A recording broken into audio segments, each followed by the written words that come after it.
Halo guys, assalamualaikum. Di penghujung tahun ini, aku mau bagi tips buat kalian tentang 8 kesalahan sepele yang paling sering dilakukan dalam pengaturan keuangan. Ini merupakan pengalaman pribadi aku ya. Check it out. Yang pertama yaitu tidak ada financial planning, hanya menghitung pengeluaran tanpa membuat anggaran perencanaan. Mendahulukan yang diinginkan daripada yang dibutuhkan. Catatan tidak tertata rapi.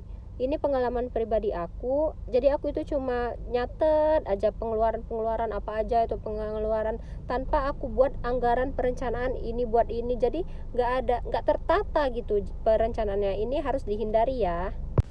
Yang kedua adalah gengsi. Gengsi bukan hanya dalam hal gaya aja ya, misalnya mau pakai tas branded atau apa, tapi bisa juga dalam kebiasaan sehari-hari. Misalnya kalau kerja itu bawa bekal, sekolah bawa bekal, nggak gengsi juga buat minta kembalian. Kadang kan kita jajan itu cuma berapa, terus kembaliannya karena nggak enak ya, takut dianggap pelit, ya udah biarin aja kan. Tapi kalau misalnya uang kita lagi minus ya nggak apa-apa sih, sah-sah aja ambil kembalian. Nah, yang ketiga ini nih, yang lagi tren, menggunakan pay letter. Hindari pay letter karena diskon, sementara pay letter itu pasti ada bunganya walaupun cuma berapa persen.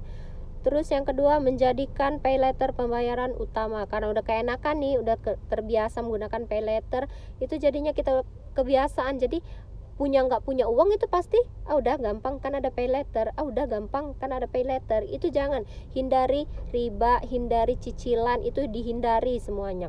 Jadi sekali lagi, jangan gunakan pay letter, stop. Nah, untuk yang keempat ini pasti banyak banget yang nggak sadar kalau belanja bulanan bersama suami, anak itu banyak banget ruginya gitu. Yang pertama, banyak barang yang tidak penting yang dibeli. Pastinya anak itu mau beli ciki, coklat, es krim, yang suami tadi juga mau ambil rokok lah, inilah itulah segala macam. Jadi kebutuhan pokok itu hanya sebagian yang dibeli karena udah kebanyakan kita lihat keranjang itu kayaknya ini udah kebanyakan deh beli. Jadi kalau misalnya mau beli belanja bulanan, misalnya beli minyak itu 4 kantong itu kayaknya 2 aja dulu deh, kalau habis nanti baru beli lagi. Terus sama kayak beli susu juga, susu kayaknya 6 kotak kebanyakan deh, 3 aja dulu, nanti kalau udah habis baru beli. Kebanyakan kayak gitu karena udah kebanyakan dibeli sama keperluan lain yang dibeli sama suami dan anak kita. Makanya saya saranin kalau mau belanja bulanan itu mending sendirian aja. Nah, yang selanjutnya yaitu karena terlalu banyak cicilan. Cicilan rumah, cicilan motor, cicilan mobil, cicilan kulkas. Terus juga udah tahu banyak cicilan, kebanyakan ini ikut arisan tetangga diikutin, arisan teman kantor, teman SMA, teman SMP, dengan alasan nggak enak lah nanti kalau aku nggak ikut, nanti dibilangin pelit, nggak enak lah nanti kalau aku nggak ikut, apa kata orang. Itu juga termasuk yang tadi ya, masuk di gengsi juga gitu. Jadi kebanyakan nggak enak karena ikut ini, jadi terlalu banyak cicilan gitu. Udah tahu pengeluaran itu banyak, penghasilan minim, cicilan juga banyak gitu, ikut-ikutan gaya orang, ikut-ikutan arisan 1, 2, 3, 4 diikutin semua. Jadi menurut aku financial planning itu sangat berguna banget untuk mengatur pengeluaran kita, terutama buat menghentikan kita dari yang namanya cicilan. Nah, yang keenam ini udah sering aku singgung di sebelum-sebelumnya, yaitu berada di lingkungan toksik. Jadi kita itu harus benar-benar pinter cari teman yang bagus, yang bermanfaat gitu.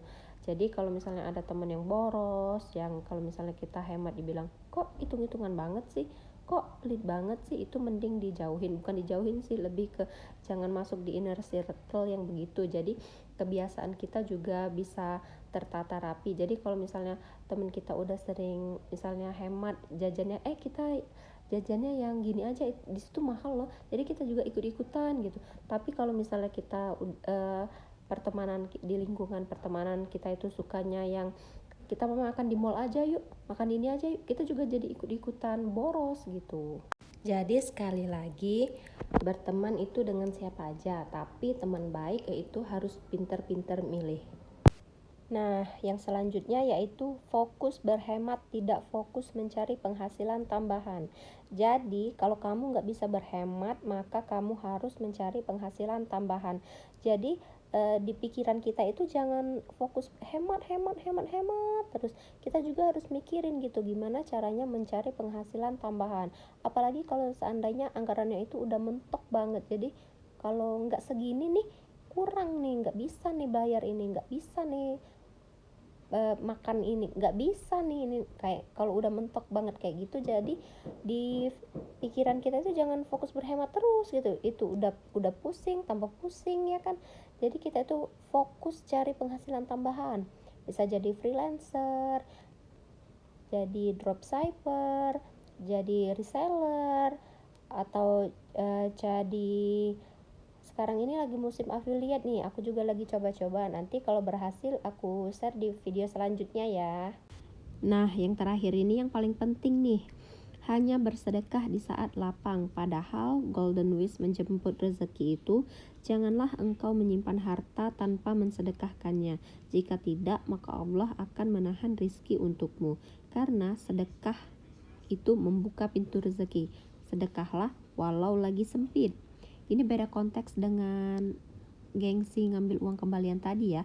Kalau seandainya niat kita buat sedekah ya jadinya pahala gitu, nggak apa-apa. Tapi kalau seandainya kita nggak ikhlas, mending diambil aja uang kembaliannya, lumayan buat jajan besok, atau disimpan, dikumpulin bisa buat beli apa gitu ya kan.